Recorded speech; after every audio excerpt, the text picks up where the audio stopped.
say a few words if they'd like to. And I'm wondering if Tom, if you might want to start us out. Could you, Tom? Tom would say a few words. Just turn on the microphone, which is on the podium, and say a few words. We only have a few minutes to do this, and then we're going to move on to having some of the alumni from the various bands that John and Sharon have been involved with. Are going to come up and play some musical tributes and some of the wonderful songs that John loved. So I'll turn it over to Tom, and thank you all for your attention.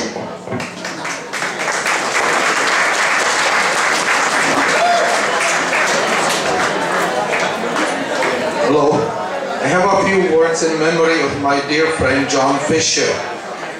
John and Sharon became my first friends in Victoria before I even lived here. I was having dinner at the Fernwood Inn with people doing renovations on my house when I heard Slim Harpo music in the background, and I was lost to the conversation at the dinner table.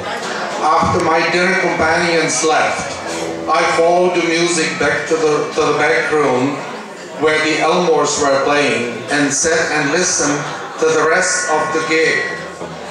I talked to John and Sharon after the gig.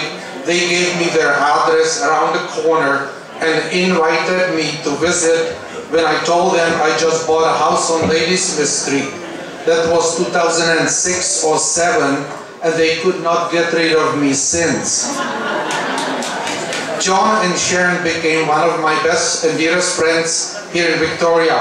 I can count the number of times we had dinners, parties, played together, discussed blues, politics, and all kinds of stuff that many would not want to step into.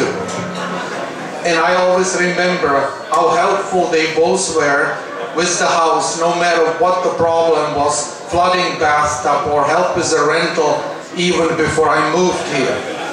After our trip to Chicago and hanging around with Harmonica Hines, we brought him here in 2010 for a gig at Herman's. And let's not forget the famous blues party and jam with Harmonica Hines when we got shut down by the cops at 8:30 over the noise complaint when some of the jammers were blasting it too loud.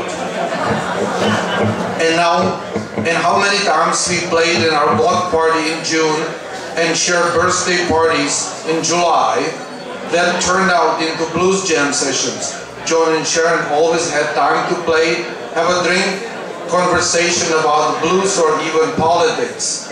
And John and I shared the same taste in real blues, not the screaming rock blues heard too often in Victoria. And they even invited me to jam with them, with their whole band, and it was a real honor for me to be included.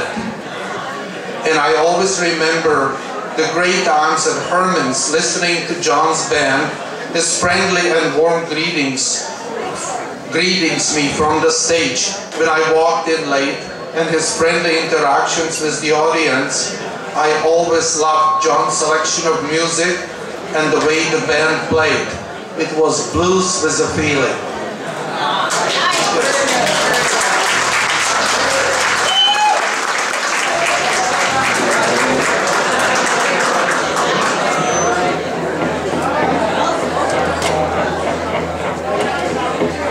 Check, check. So,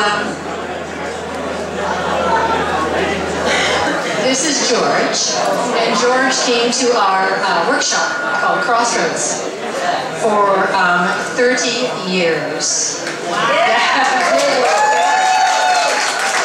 He promised many times to quit, but he didn't. He stuck through it, thick and thin.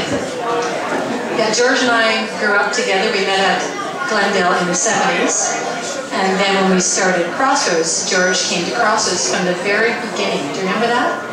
The very beginning in James Bay, right? Did you want to say something? John passed away. Thank you. John passed away. Thank you. Thank you, George. That was brave. Diana, did you want to say something? Diana is a relatively newcomer to Crossroads. Hi, I'm here to say I miss John.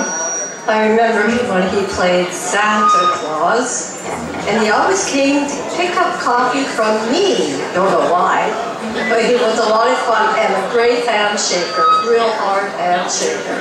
That's all I have to say. Thank you. You weren't supposed to know it was John or Santa Claus, but that's okay.